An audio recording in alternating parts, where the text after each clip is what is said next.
Hello student, पिछले class में हम लोगों ने स्ट्रेट लाइन के डिफिनेशन पे बात की थी, लेकिन आज हम लोग इक्वेशन ऑफ स्ट्रेट लाइन पे बात करेंगे।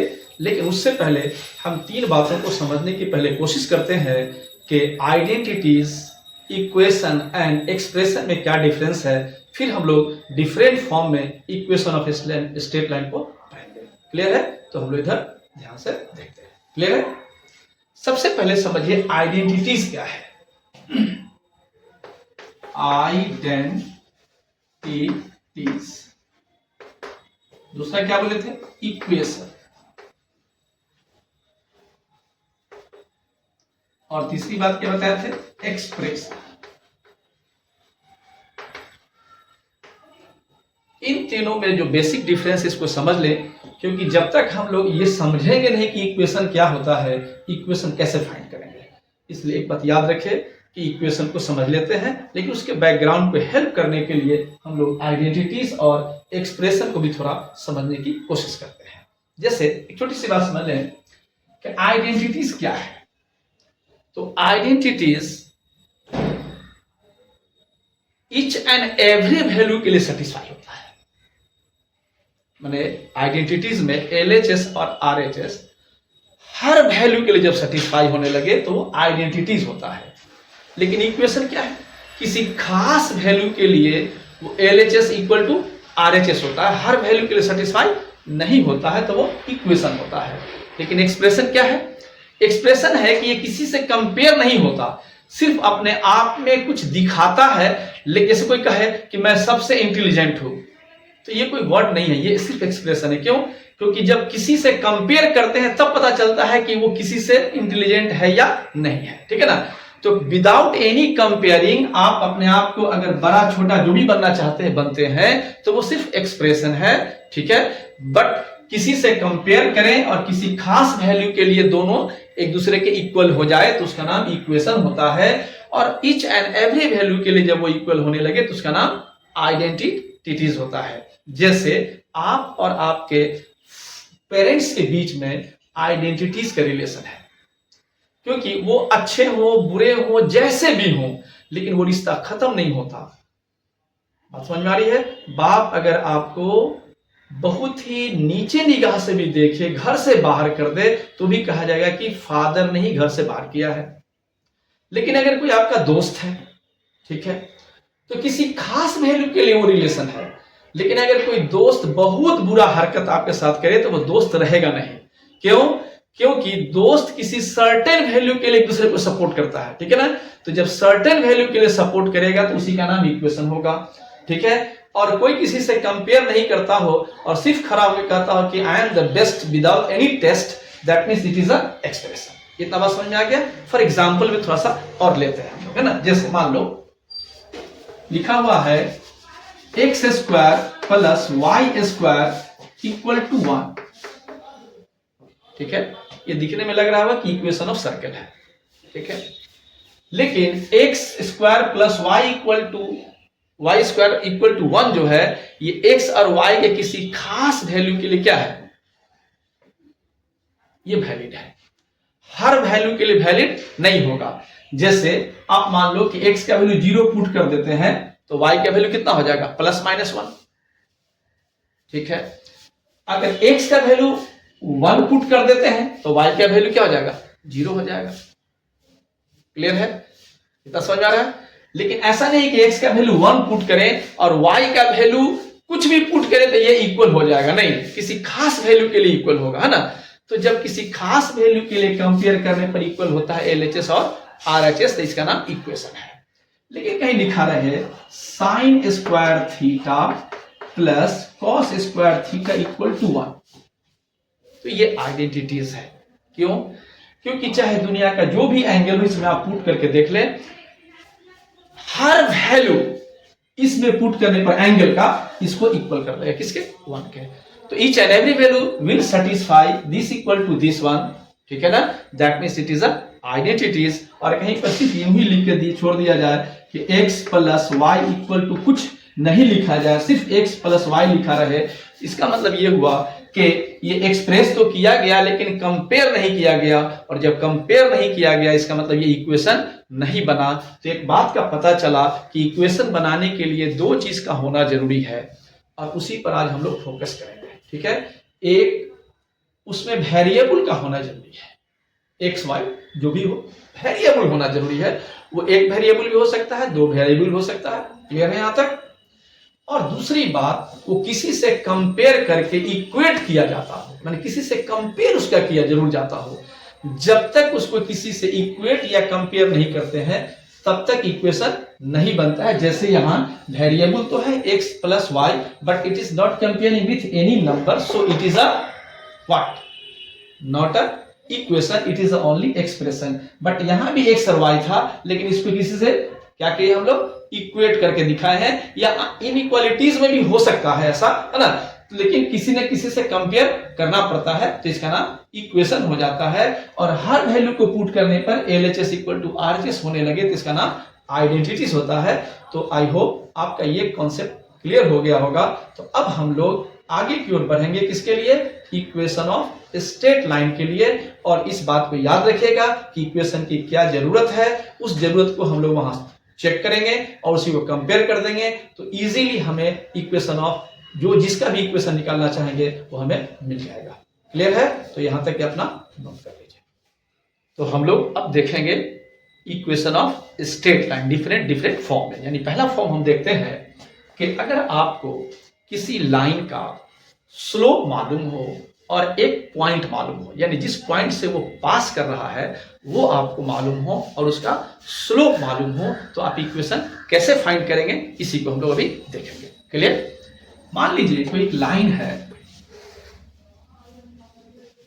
ये एक लाइन है, मान लीजिए कोई एक लाइन है, ठीक है, ये किसी पॉइंट से पास कर रहा है, ये क्वेश्चन में गिवन है। ये पहले बता चुके थे कि अगर कोई चीज गिवन होगा तो उसका नाम एक्स वाई नहीं होगा, वो x1 y1 हो सकता है लेकिन एक्स वाई नहीं होगा। क्लियर? जो हम लोग अपने मन से लेते हैं उसका नाम x और y होता है। क्लियर है? तो मान लीजिए कि एक लाइन है जिसका नाम कुछ रख लेते हैं L है, जो किसी पॉइंट x1 और y1 से पास कर रहा है। क्लियर? और इस लाइन का स्लोप दिया हुआ है आपको, वो m है, कुछ देर के लिए मान लेते हैं यही m है। तो अब इस लाइन का इक्वेशन मालूम करना है। ठीक, अब आप समझिए कि आप अभी डिफिनेशन पढ़े इक्वेशन का, तो क्या पता चला था, उसमें आपको पता चला कि उसमें दो चीज का होना जरूरी है, एक वेरिएबल का होना जरूरी है। तो ये तो गिवन पॉइंट, ये वेरिएबल है, नहीं तो फिक्स है। यानी आपको एक पॉइंट अपने मन से लेना है जिसका नाम वेरिएबल होगा, यानी एक्स और वाई लेना है। ठीक है, तो आप ले लीजिए। मान लीजिए आपने यहां ले लिया कोई पॉइंट, मान लो ये ए था तो इसका नाम बी रख लो, आपने ले लिया x, वेरिएबल पॉइंट। क्लियर? अब आपको क्या करना था, इसका इक्वेशन निकालना है।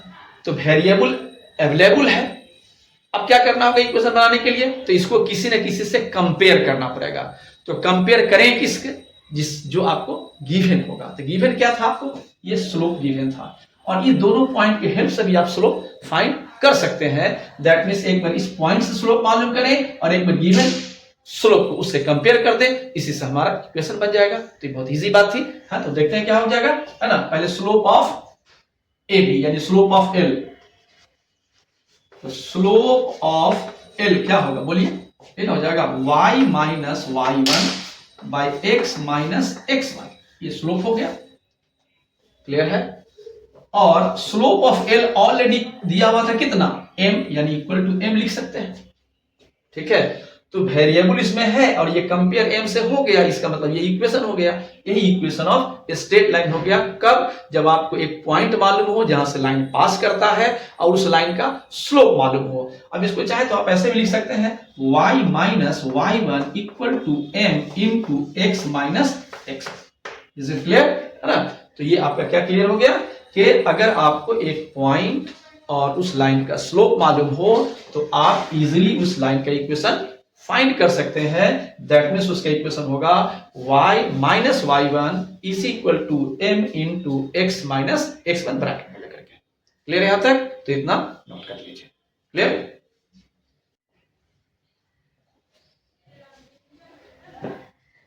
एक क्वेश्चन हम लोग इस पर पहले कर लेते हैं, फिर आगे की बात हम लोग पढ़ेंगे, ठीक है। मान लो कोई क्वेश्चन हो कि एक लाइन है जो 2, -5 से पास कर रहा है, ठीक, और कुछ भी दे दिया हो कि एक और इक्वेशन ऑफ स्ट्रेट लाइन दे दे और आपको कहे कि उसके ये पैरेलल हो तो इसका इक्वेशन क्या होगा, उस पे परपेंडिकुलर हो तो इसका इक्वेशन क्या हो सकता है। मान लीजिए क्वेश्चन रहे कि a line is passing from 2, -5 and it is perpendicular और पैरेलल ऑन द लाइन, कितना, कोई लाइन लिख लेते हैं, 3x + 2y - 8 = 0। ये एक स्ट्रेट लाइन दिया हुआ है ऑलरेडी, ठीक है। इस स्ट्रेट लाइन पर पहला क्वेश्चन आपका है कि ये जो लाइन यहां से जो पास कर रहा है वो क्या है, परपेंडिकुलर है, और दूसरा क्या है कि वो, बोलिए, पैरेलल है, ठीक है। ये दो सिंबल के द्वारा दिखा दिया हूं, क्योंकि ज्यादा टाइम बर्बाद नहीं करना चाहते हैं, क्योंकि बच्चा जब स्मार्ट होता है तो उसको थोड़ी सी बात बतानी चाहिए कॉन्सेप्चुअली, और कुछ उसको दिमाग लगाने के लिए भी छोड़ना चाहिए, क्योंकि आजकल एक सिस्टम चला हुआ है ना कि बच्चों को लोग इतना सुविधा दे रहे हैं पढ़ाते समय में कि बच्चा अपना ब्रेन लगाता ही नहीं है, इसलिए टीचर तो स्मार्ट दिखता है लेकिन बच्चा स्मार्ट नहीं दिख रहा है। इसलिए एक बात हमेशा आपको बोलता हूं, if you want to become a smart then you will have to use of your brain, only will have take the help of the teacher for only concept। Clear है ना, कॉन्सेप्ट के लिए हेल्प लिया जाता है, solution के लिए help नहीं लिया जाता, क्योंकि जब कॉन्सेप्ट क्लियर होता है तो सॉल्यूशन बहुत आसान हो जाता है। इसलिए थोड़ी कोशिश किया कीजिएगा, फायदा इसका दिखेगा, तुरंत तो नहीं दिखेगा लेकिन इतना फायदा दिखेगा कि जब आप एग्जाम देकर लौटेंगे तो जो बच्चा सिर्फ टीचर को देखा और सुना है उसमें और जो बच्चा खुद ब्रेन थोड़ा लगाया है उसमें फर्क नजर आपको आएगा। क्लियर है, तो थोड़ा सा दिमाग लगाते हैं। क्लियर। अब चलिए, पहला क्वेश्चन क्या था कि परपेंडिकुलर है, हमने सिंबल लिखा है, दूसरा के लिए क्या है, पैरेलल है। अगर ये परपेंडिकुलर है इसका मतलब है कि इसका स्लोप और ये जो लाइन यहां से पास कर रहा है इसके स्लोप के प्रोडक्ट का वैल्यू -1 होगा। क्लियर है। इसका स्लोप तो आप मालूम कर सकते हैं, पढ़े हुए हैं पीछे क्लास में हम लोग, क्या कि स्लोप होता है -a/b, that means slope of the line, slope of the line कितना, 3x + 2y - 8 = 0 इज व्हाट, बोलिए, -a/b यानी -3/2, ये स्लोप हो गया। क्लियर। एंड यू लेट, जो लाइन पास करा रहे हैं हम लोग, कहां से पास करा रहे हैं उसको, 2, -5 से, है ना। इसका स्लोप मान लीजिए थोड़ा देर के लिए क्या है, m है। क्लियर। तो अब बताइए कि अगर इसका स्लोप m हो तो क्या होगा, ये m इंटू किसका स्लोप, इसका स्लोप, चूंकि परपेंडिकुलर था, ये वैल्यू कितना आ जाएगा, -1, यानी m इंटू कितना, -3/2 = -1। So m is equal to what, minus से माइनस यहाँ कैंसिल हो जाएगा तो क्या बचेगा, 2/3। This is the slope of this line, यानी m का वैल्यू आपको मिल गया। यहां तक कोई दिक्कत नहीं है। तो जस्ट अब ये क्वेश्चन क्या हो गया, आपने टेक्निकली m का वैल्यू फाइंड कर लिया, यानी स्लोप मालूम कर लिया, और जब आपको स्लोप मालूम हो गया और इस पॉइंट से ये पास कर रहा है तभी तुरंत आपने पढ़ा था क्या, इक्वेशन ऑफ लाइन पढ़े थे, कितना, बोलिए, आपने पढ़ा था ना क्या, y - y1, तो y1 कितना है, -5, that means +5 bye x - x1 यानी x - 2 equal to what, slope यानी m, और m का वैल्यू कितना निकाले आप, 2/3, दैट मींस आप क्रॉस मल्टीप्लाई कर लेंगे और यहां से जो आएगा वही इस लाइन का इक्वेशन हो जाएगा जो यहां से पास कर रहा था। क्लियर है, यानी आप कर सकते हैं तो कर लीजिए, मैं कर दे रहा हूं आपको। कितना है लगभग, बोलिए, यहां से आते हैं, कितना हो जाएगा, 3 से करेंगे तो हो जाएगा 3y + 15 = 2x - 4, और ऐसा कर सकते हैं कि इसको साइड ले चले तो क्या जाएगा, 2x - 3y, इसको साइड ले गए और इसको साइड ले गए तो क्या जाएगा, +19, क्योंकि 15 + 4 19 हो गया। सो it is your answer. Clear यहां तक, है ना, यानी ये बात क्लियर हो गई। तो आप इसको नोट कर लीजिए, 1 सेकंड का समय दे रहा हूं, उसके बाद मैं पैरेलल वाला, अगर वो पैरेलल हो इस लाइन के तो क्या होगा उसको ही बता देता हूं, लेकिन मुझे लगता है कि आपके ब्रेन में ये बात आ चुकी होगी कि ये कैसे बनेगा, क्योंकि स्लोप तो मैंने निकाल ही दिया, और अगर लाइन पैरेलल होगा इसका मतलब है कि पैरेलल लाइन का स्लोप सेम होता है ना, तो यानी जो चलने वाला लाइन है इसका भी स्लोप कितना हो जाएगा, 2/3 हो जाएगा, 2/3 हो जाएगा, तो इक्वेशन वही रहेगा, है ना, 2/3 से कंपेयर कर देंगे सिर्फ। क्लियर है ना, तो आप इतना नोट कर लीजिए, मैं आपको आगे की बात बताता हूं। यानी अब सेकेंड क्वेश्चन की तरफ चलेंगे तो सेकेंड क्वेश्चन में क्या था कि लाइन पास कर रहा है कहां से 2, -5 से, but it is parallel to this given line. तो क्लियर है, पहले क्वेश्चन में हम लोग इस लाइन का स्लोप मालूम कर चुके हैं, क्या होता है -a/b, दैट मींस हो जाएगा -3/2। और अगर ये लाइन जो पास कर रहा है ये पैरेलल टू इसके होगा, दैट मींस इसका स्लोप और इसका स्लोप दोनों इक्वल होगा। जब इक्वल होगा तो जो इसका स्लोप हो गया वो किसके बराबर हो गया, -3/2 के बराबर हो गया। और एक पॉइंट पहले से मालूम है तो इक्वेशन निकालना आसान हो गया। क्या हो जाएगा इक्वेशन ऑफ लाइन, क्या होता है y - y1, यानी y1 हमारा -5 है तो +5 बाय x - x1 यानी -2 इज इक्वल टू स्लोप, और स्लोप -3/2 था, चूंकि पैरेलल था तो सेम रह गया। क्लियर है। अब इसको फिर क्रॉस मल्टीप्लाई कर देते, कितना हो जाएगा बोलिए, -3x -6 प्लस हो जाएगा 6 है ना, is equal to 2y plus 5 2 10 हो गया। यानी इसको इस साइड ले आते हैं तो क्या जाएगा -3x -2y equal to you से जाके माइनस होगा तो 4 बच गया। ओवरऑल माइनस कॉमन ले लेंगे तो क्या बचेगा 3x plus 2y equal to -4। This is the next equation if line is passing from here and parallel to this line. Clear हो गया यहाँ तक? चलिए तो इतना आप नोट कर लीजिए, ठीक है। इसके बाद हम लोग अगले इक्वेशन की तरफ बढ़ते हैं, ठीक। चलिए अब हम लोग देखेंगे कि अगर कोई लाइन किसी एक्सिस के पैरेलल हो तो उस समय उसका इक्वेशन क्या होता है। मान लीजिए पहला कंडीशन है if line is parallel to x axis, ठीक है। एक्स एक्सिस के लाइन पैरेलल है तो इक्वेशन क्या हो सकता है। मान लीजिए कोई इक्वेशन है, सॉरी एक्सिस है, एक्स एक्सिस हो गया। मान लीजिए फादर के लिए वाई एक्सिस है, क्वेश्चन के हिसाब से पैरेलल वो किसका है, एक्स एक्सिस का है। तो एक्स एक्सिस के पैरेलल होगा तो वो लाइन कहां हो सकता है, ये ऊपर हो सकता है या नीचे हो सकता है, कहीं भी ये हो सकता है। लेकिन क्या बोलिए, वो y के पैरेलल नहीं है, x के पैरेलल है। यानी ओरिजिन से नीचे हो सकता है या ओरिजिन से ऊपर हो सकता है, ना वो राइट हो सकता है ना लेफ्ट हो सकता है, होता है किधर, नीचे या ऊपर रहेगा। इतना समझ में आ गया। अब बताइए इसका इक्वेशन निकालना है तो एक नॉर्मल बात समझ लीजिए कि एक जब पैरेलल टू एक्स एक्सिस है तो y को कहीं ना कहीं पे तो कट करेगा, क्योंकि पैरेलल जिसके होता है उसको वो इंटरसेक्ट नहीं करता है। ये बात समझ में आ रहा है। तो मान लो यहाँ पे कट किया, कुछ नाम हो सकता है।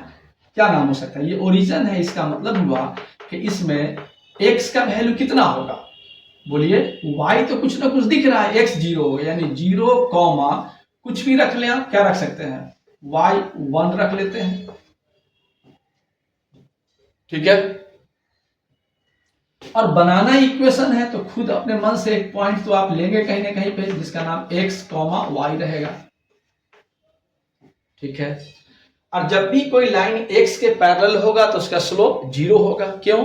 क्योंकि x के साथ पैरेलल होने का मतलब वो एंगल नहीं बना पा रहा है ना, तो नहीं बना पा रहा है तो इसका मतलब स्लोप 0 होगा, क्योंकि tan 0 का वैल्यू 0 होता है। कितना समझ आ रहा है। अब इसका इक्वेशन लिखेंगे जैसे नॉर्मल लिखते थे तो क्या लिखेंगे, y - y1 bye x minus x1 हमारा 0 है, इज इक्वल टू स्लोप, और स्लोप भी हमारा 0 होगा क्योंकि ये x एक्सिस के पैरेलल है। तो वो क्या किया बेटा, y माइनस y1, ये y1 है, इज इक्वल टू 0 मल्टीपल होकर 0 ही रह गया। यानी overall y equal to y1 रहे। अब y1 का वैल्यू कुछ भी हो सकता है, जैसे ये डिस्टेंस अगर 5 है तो y1 का वैल्यू 5 होगा।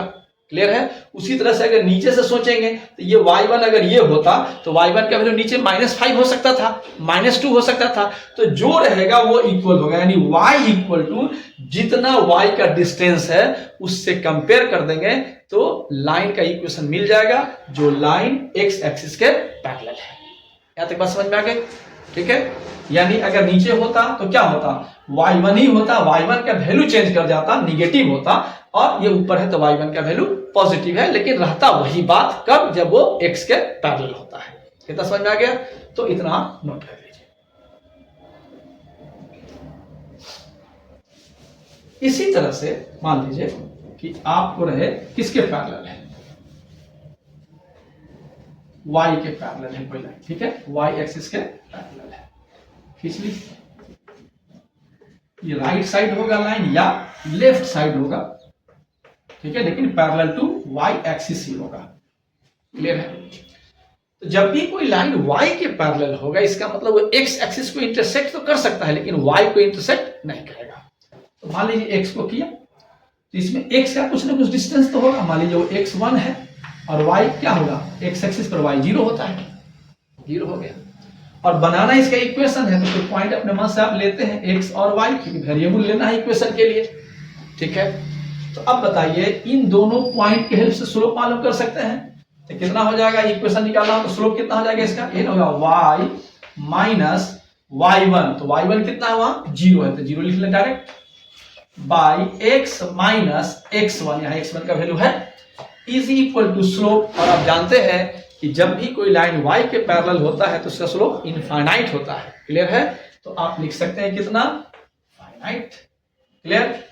अब इसको ऐसा करें, इसके नीचे 1 छुपा होगा, इसको चेंज कर दें तो क्या हो जाएगा, x minus x1 by y equal to 1 by infinite यानी 0, क्लियर है।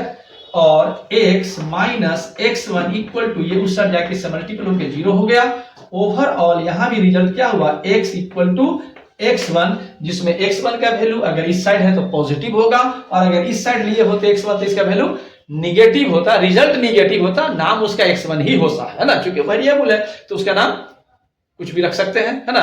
रिजल्ट ओरिजिन के हिसाब से देखेंगे कि अगर राइट साइड है तो पॉजिटिव है, लेफ्ट साइड है तो वो निगेटिव है। इतना समझ में आ गया, यानी x इक्वल टू x1 हो जाए तो इक्वेशन ऑफ स्ट्रेट लाइन है किसका, उसका जो लाइन y एक्सिस के पैरेलल है, क्लियर हो गया, जिसमें जितना डिस्टेंस ओरिजिन से होगा किसका, उस लाइन का, वो x1 का वैल्यू कहलाएगा, है ना। और जो भी हो वो यहां पर आप पुट कर देंगे, वही आपका आंसर होगा, क्लियर हो गया। तो ये समझ में आ गया।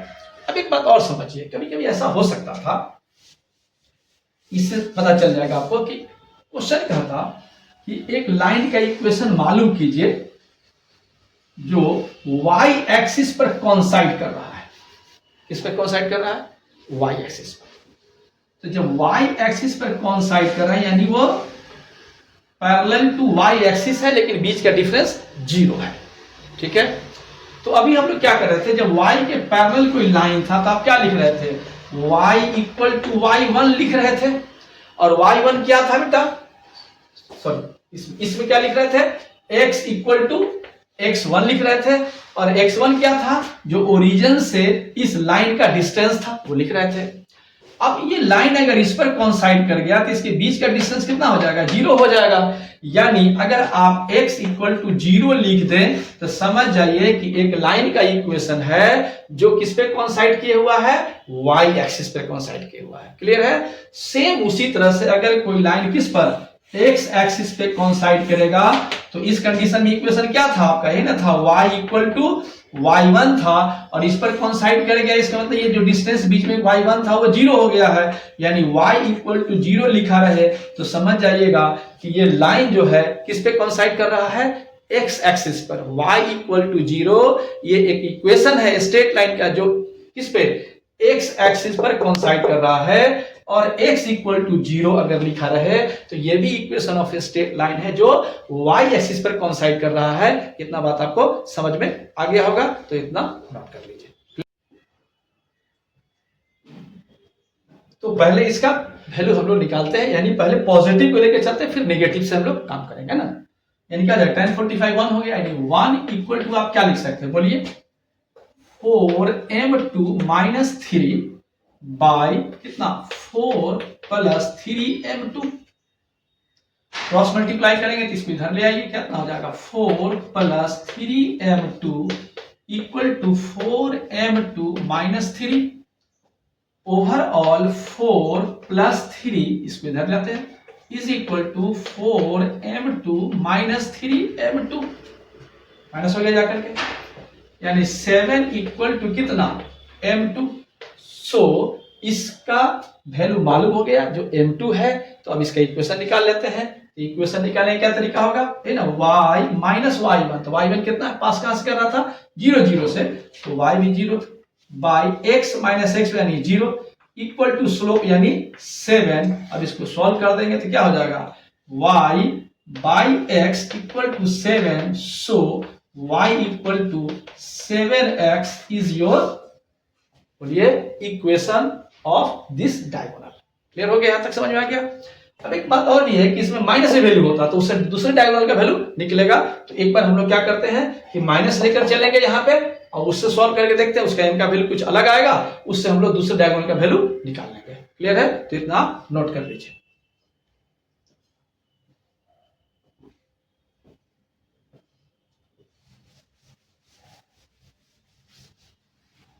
चलिए अब इसमें करते हैं कि इसको माइनस लेकर चलते हैं। ठीक है, क्या ले लेते हैं, माइनस ले लेते हैं, तो क्या हो जाएगा, ये इस साइड आएगा, यानी कितना आ जाएगा, वो तो जाएगा कितना है ना, 4 plus 3m2 equal to minus 4m2, और माइनस माइनस प्लस 3। क्लियर है, इसको इधर ले आइए तो इस आके क्या आ जाएगा, प्लस 7m2 इक्वल टू, ये उससे जाके माइनस होगा, यानी 3 माइनस 4 ओवरऑल माइनस 1। सो m2 का वैल्यू कितना आ जाएगा बेटा, -1/7 आ गया।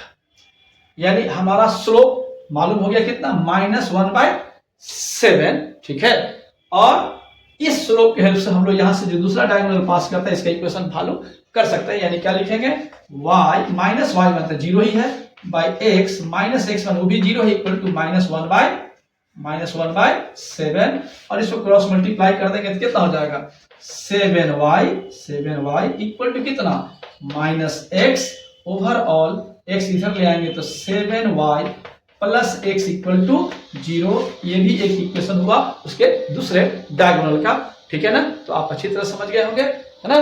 तो इसको एक बार देख लीजिए, और कहीं पे कोई कंफ्यूजन हो तो आप पूछ भी सकते हैं, लेकिन अगर कंफ्यूजन नहीं तो उसको नोट कर लीजिए। फिर हम लोग अगले क्वेश्चन की तरफ बढ़ते हैं। नेक्स्ट क्वेश्चन देखते हैं हम लोग, है ना। क्या है question, if one of the side of a square is 3x minus 4y minus 12 equal to 0 and the center is 0 0, then find the equation of the diagonal of the square। ये आपको फाइंड करना है। ठीक है, कुछ नहीं, आप एक स्क्वायर बना लीजिए। ठीक है, किसी एक साइड का इक्वेशन दिया हुआ, वो कोई भी साइड हो सकता है ना। इसको देख लेते हैं हम लोग, मान लीजिए इसी का इक्वेशन लिख लेते हैं, कितना है, 3x minus 4y minus 12 equal to 0 है। ठीक है, और कह रहा है इसका सेंटर है 0 0 पे। क्लियर है, दैट मींस यहां से डायगोनल भी पास करेगा, है ना। ये 0 0 यानी ये लाइन, ये डायगोनल जो है वो 0 0 से पास कर रहा है। ये क्लियर हो गया। क्लियर है, यानी एक पॉइंट आपको मालूम है जिसका इक्वेशन निकालना है। तो एक पॉइंट मालूम है तो आपको और क्या चाहिए, एक पॉइंट जब मालूम होता है तो एक या तो और पॉइंट चाहिए या उसका स्लोप लाइन का चाहिए, तो हम लोग आसानी से इक्वेशन फाइंड कर सकते हैं। इसीलिए एक बात दिमाग में रखिए कि आप इसका स्लोप मालूम कर लें, क्योंकि एंटी क्लॉकवाइज ये एंगल दिख रहा है तो इस थीटा को निकाल लें टाइम के हिसाब से, तो स्लोप मालूम हो जाएगा। पहले इस लाइन का स्लोप देख लेते हैं कितना होगा। तो किसी लाइन का स्लोप का क्या फॉर्मूला होता है, बोलिए, -a/b। दैट मींस आप इसका जब स्लोप निकालेंगे तो माइनस है, यानी -3। अब बाई b कितना आपका -4 ऑलरेडी है, तो माइनस से माइनस कैंसिल हो गया, यानी 3/4। ये आपका वैल्यू हो गया, इसी को m मान लीजिए, यानी m1 मान लीजिए। ठीक है, m1 मान लीजिए। और इसके स्लोप को जिस डायगोनल का आपको इक्वेशन मालूम करना है, इसका स्लोप आप मान लीजिए m2। क्लियर है, तो आप जानते हैं कि स्लोप के हेल्प से, है ना, दो लाइन के बीच का एंगल मालूम किया जा सकता है। सो आप लिख सकते हैं कितना, बोलिए, tan थीटा इक्वल टू क्या लिखते हैं, बोलिए, मॉड में m2 माइनस m1 बाय कितना, 1 प्लस m1 इंटू m2। ये मॉड में रहता है। क्लियर है, यानी आप इसको निकाल सकते हैं, tan थीटा वो कितना हो जाएगा, m2 आपका कितना है, m2 ही रहता है। माइनस कितना है आपका, m1 3/4 है, बाई कितना, 1 प्लस 3/4 इंटू m2। ये मॉड में रखिए।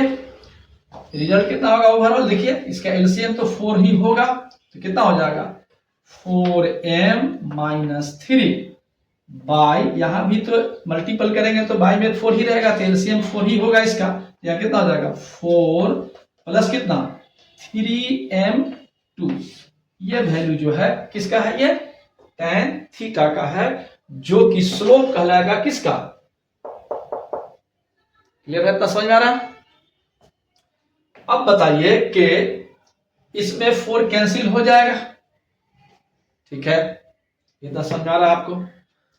यानी tan theta is equal to कितना, आप क्या आगे बोलिए, लिख सकते हैं कितना, अगर मॉड हटा दें तो प्लस माइनस कितना बोलिए 4m माइनस 3 बाई कितना बोलिए 4 प्लस 3m2 है ना। और ये m जो था कितना था, इसको लिखे थे ये m एक्चुअली यहां था कितना, ये m2 था, सॉरी, तो यहाँ 2 लिख दीजिएगा, ठीक है, तो यहां भी 2 रहेगा। क्लियर। अब बताइए tan थीटा, तो थीटा यहां कितना होगा, तो स्क्वायर एक दूसरे को 90 डिग्री पर कट करता है और डायगोनल्स को बाइसेक्ट करता है, तो कितना हो जाएगा 45 हो जाएगा। तो आप लिख सकते हैं यहां पर tan 45 डिग्री इक्वल टू कितना, यही प्लस माइनस ब्रैकेट में कितना 4m2 माइनस 3 बाई कितना बोलिए 4 प्लस 3m2। यहां तक समझ में आ रहा है आपको, 3m2 इतना लिख लिए। अब एक काम कीजिए कि आप tan 45 का वैल्यू 1 पुट करके क्रॉस मल्टीप्लाई कर दें, तो वहां से m का वैल्यू यानी m2 का वैल्यू मालूम हो जाएगा, और वही इसका स्लोप कहलाएगा। तो एक पॉइंट तो मालूम ही है और स्लोप भी मालूम हो गया, तो इक्वेशन निकालना बहुत आसान हो जाएगा। अब हम लोग इस क्वेश्चन को देखते हैं। क्वेश्चन क्या है, a ray of light is sent along the line x minus 2y minus 3 equal to 0 upon reaching the line 3x minus 2y minus 5 equal to 0. The ray is reflected from it. Find the equation of the line containing the reflected ray. Clear है? A ray of light is sent along the line. Clear? Upon reaching the line, इस line तक वो पहुंच रहा है। तो पहले एक इक्वेशन लिख लीजिए इसका, जहां पहुंच रहा है वो है कब 3x minus 2y minus 5 equal to 0, ठीक है। और एक लाइन इस पे जो आ रहा है वो क्या है, उसका इक्वेशन क्या था दिया हुआ, आपको पहले से दिया हुआ है कितना, x minus 2y minus 3 equal to 0। तो यहां से अगर ये रिफ्लेक्ट हो जाए तो इस लाइन का इक्वेशन क्या होगा, ये आपको पता करना है। एक छोटी सी बात समझ लीजिए कि इसका इक्वेशन मालूम करना है। इसका मतलब यह है कि एक चीज तो दिख रहा है इसमें कि इस इक्वेशन को सॉल्व कर देते ये पॉइंट मालूम हो जाएगा। इतना समझ में आ रहा है। तो सबसे पहले इतना कर लेते हैं हम लोग, क्योंकि जब एक पॉइंट मालूम हो जाएगा तो सिर्फ स्ट्रगल हमको इसका स्लोप निकालने के लिए होगा, ठीक है ना। और जब स्लोप हम मालूम कर लेंगे तो क्या हो जाएगा बोलिए, एक पॉइंट मालूम है ही, स्लोप मालूम हो गया तो इक्वेशन निकल जाएगा, है ना। तो कैसे पॉइंट मालूम होगा, पहले दोनों इक्वेशन को सॉल्व कर देते हैं, ठीक है ना। तो क्या था equation, x minus 2y equal to लिख सकते हैं 3, और यहां 3x minus 2y equal to 5। अब दोनों को माइनस कर दे तो हो जाएगा माइनस 2x, ये प्लस हो गया कैंसिल हो गया, ये भी माइनस हो जाएगा, कितना हो जाएगा इक्वल टू में -2, माइनस से माइनस कैंसिल हो गया, तो कितना हो जाएगा x का वैल्यू बोलिए 1 आ गया। क्लियर है यहां तक, x का वैल्यू कितना आ गया 1 आ गया, यानी एक पॉइंट आपका 1 मिल गया। और उसी तरह से पुट करके आप y का वैल्यू फाइंड कर ले यहां से, तो कितना हो जाएगा देखिए, यहां पुट करते हैं x 1 है, यानी 1 minus 2x equal to 3, overall कितना 1 minus 3 equal to 2x, sorry 2y है, हाँ 2y, तो ये 2y हो गया। फिर यहां माइनस हो गया तो बचेगा -2 इक्वल टू 2y, तो y आपका कितना हो जाएगा -1, यानी ये जो पॉइंट था इसका वैल्यू कितना आ गया आपका बोलिए, यहां पर लिख दे रहा हूं कितना, x 1 है y -1 है। दैट मींस ये हमें मालूम हो गया। अब हमारी ड्यूटी क्या है कि इसका स्लोप मालूम करें, ठीक है। तो आप इतना जानते हैं कि जो लाइन रे आ रही है और जो जा रही है, इन दोनों के यहाँ पे जो एंगल बनेगा, जिसका नाम कुछ रख लेते हैं, इधर 0 था, ये अल्फा, तो ये भी अल्फा होगा। ये आप फिजिक्स में पढ़े होंगे। और ये भी जानते हैं कि अगर इस पर परपेंडिकुलर ये दिख रहा हो आपको, तो ये अगर थीटा है तो ये भी थीटा होगा। ये दोनों इक्वल होता है और ये दोनों भी इक्वल होता है। क्लियर है? तो एक बात तो समझ लीजिए कि इसका वैल्यू तो आपको मालूम है, इसका स्लोप आप निकाल सकते हैं क्योंकि इक्वेशन आपको दिया हुआ है। तो इस इक्वेशन के हेल्प से आप क्या कीजिए, इसका स्लोप मालूम कर लीजिए। ठीक है? और इस इक्वेशन के हेल्प से आप इसका स्लोप मालूम कर लीजिए। तो ये दोनों स्लोप के हेल्प से आप tan थीटा इसका मालूम कर सकते हैं। और वही tan थीटा इससे भी कंपेयर कर देंगे, क्योंकि यहां तो एक स्लोप मालूम है ना इस लाइन का, और इसका हम लोग m मान लेंगे, तो m हमको आसानी से मिल जाएगा। और जब मिल जाएगा तो हम लोग क्या करेंगे, इसका इक्वेशन मालूम कर लेंगे। ठीक है? तो इतना पहले नोट करते हैं, फिर आगे की बात होगी। क्लियर? यानी हम लोग सबसे पहले इस लाइन का स्लोप मालूम करते हैं। कितना हो जाएगा बोलिए? इक्वेशन है x minus 2y minus 3 equal to 0। तो इसका m1 मालूम कर लो, कितना हो जाएगा बोलो? इसका स्लोप अगर m1 मान ले तो m1 कितना हो जाएगा, माइनस a बाई बी। तो माइनस a यानी माइनस 1, चूंकि a का वैल्यू 1 है। अब बाई b हमारा माइनस 2 है, ऑलरेडी कैंसिल हो गया, तो 1/2 आ गया। क्लियर? ठीक उसी तरह से इस लाइन का स्लोप मालूम कर लेंगे। इसका इक्वेशन मालूम है, वो इक्वेशन क्या था, 3x minus 2y minus 5 equal to 0। यानी m2 मालूम कर ले, कितना हो जाएगा, माइनस a बाई बी, यानी माइनस 3 बाई बी माइनस 2 है, कैंसिल हो गया, यानी 3/2 आ गया। ये इस लाइन का स्लोप है। तो अब समझो कि ये tan थीटा निकल सकता है। कैसे? तो tan थीटा बराबर क्या पढ़े आप, पढ़े हैं, या tan अल्फा नाम उसका था। tan अल्फा बराबर कितना, ब्रैकेट मॉड में ले लेते हैं, m2 माइनस m1, यानी कितना, 3/2 माइनस 1/2 बाई कितना बोलिए, 1 प्लस 3/2 इंटू 1/2। कितना हो जाएगा बोलिए, सोल्व करेंगे तो एलसीएम 2 होगा, यानी 3 में से 1 जाएगा तो 2/2 यानी 1 बाई कितना, यहां भी ये 4 हो जाएगा, तो ये हो जाएगा 4 प्लस ये 3, कितना, 4 और 3 7/4, ये मॉड में है। ओवरऑल कितना हो जाएगा, ये ऊपर जाएगा तो प्लस माइनस हम लिख सकते हैं 4/7। ठीक है? कितना लिख सकते हैं, 4/7। ये किसका वैल्यू हो गया, ये tan अल्फा का वैल्यू है, प्लस माइनस 4/7। यहां तक हमको समझ में आ गया? इतना जब समझ में आ गया तो अब बताओ कि ये भी तो अल्फा ही है। इसका मतलब है कि इसमें tan अल्फा और इसमें tan अल्फा दोनों सेम होगा, तो आप इसको फाइंड करके इससे कंपेयर करते हैं। तो चलिए, इसके लिए जब tan अल्फा लिखेंगे तो इसका स्लोप मान लो कुछ देर के लिए m है। ठीक है? इसका स्लोप m मान लिया, और इसका स्लोप ऑलरेडी मालूम है मुझे, कितना है इसका स्लोप बोलिए, 3/2 है। तो इन दोनों के बीच में tan अल्फा निकालेंगे तो क्या होगा, अगेन tan अल्फा बराबर कितना बोलिए, मॉड में फिर चलेंगे हम लोग, कितना हो जाएगा बोलिए, कितना हो जाएगा बोलिए, इसका वैल्यू हो जाएगा कितना, 3/2 minus m by 1 plus 3/2 into m। ठीक है? और इसमें भी मॉड था और इसमें भी मॉड था, तो एक दोनों का मॉड हटाएंगे तो प्लस माइनस मैंने लगा ही दिया है, तो आप लगा दीजिएगा। तो क्या मिल जाएगा आपको बोलिए, या एलसीएम लेंगे तो हो जाएगा आपका 2 होगा एलसीएम, तो 3 माइनस कितना 2m, और बाई में कितना होगा, यहां भी एलसीएम तो 2 ही होगा, तो कितना हो जाएगा 2 plus 3m, 2 plus 3m equal to क्या लिखेगा, प्लस माइनस 4/7। कहां से, फ्रॉम इक्वेशन फर्स्ट से, फ्रॉम इक्वेशन फर्स्ट से। क्लियर है? तो आपका ये 2 कैंसिल हो जाएगा। ठीक है ना? और इसको क्रॉस मल्टीप्लाई करके हम लोग m का वैल्यू फाइंड करते हैं, है ना? तो आप इतना नोट कीजिए। ठीक है?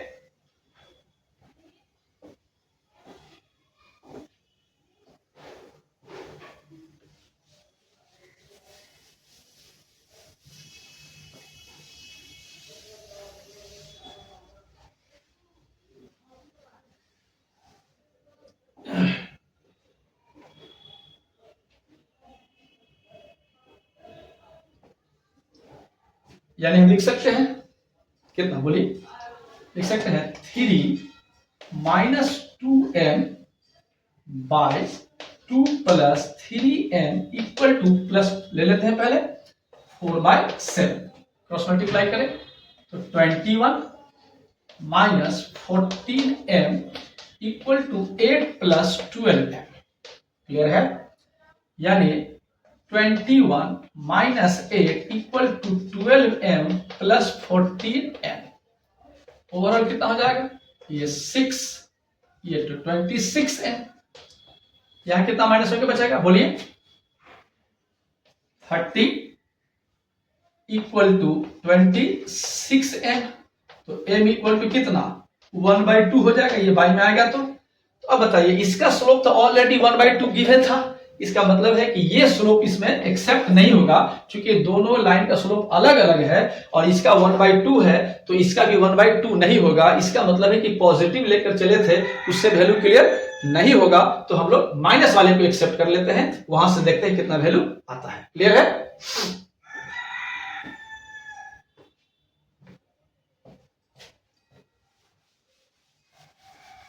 चलिए माइनस के हिसाब से जब इसको सॉल्व करेंगे हम लोग तो क्या आ जाएगा देखिएगा। माइनस ले लेते हैं तो क्या हो जाएगा? अब हो जाएगा 21 माइनस 14m इक्वल टू कितना? -8 माइनस 12m। क्लियर है? और 21 plus 8 equal to -12 plus 14m और यह m है। क्लियर? यहां बचेगा 2m। क्लियर है? और यहां कितना आ जाएगा? 29 equal to 2m। So m equal to what? 29/2। That means इसका जो स्लोप हो गया वो कितना कहला गया? 29/2। ये कैलकुलेशन थोड़ा सा देख लेते हैं हम लोग फिर से एक बार, है ना?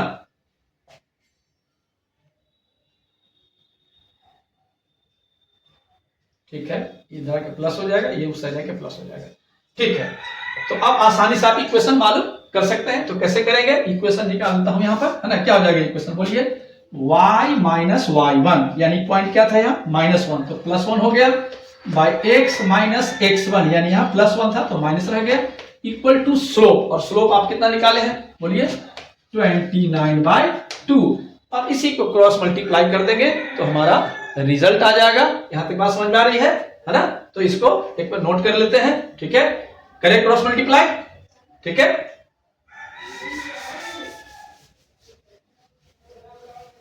कीजिए, कितना हो जाएगा? आपका हो जाएगा 29x minus 29 equal to 2y plus 2 overall 29x minus 2y equal to 2 plus 29। That means 29x minus 2y equal to 31। This is the equation of reflected ray, यानी वो लाइन का इक्वेशन निकल गया। इतना आपको समझ में आ गया? क्लियर है? तो आज का क्लास हम लोग इसी शेर के साथ खत्म करते हैं कि जब वो न थे तो कुछ न था, और जब वो न हो तो कुछ न हो, क्योंकि जान है वो जहान की और जान है तो जहान है। Thank you very much.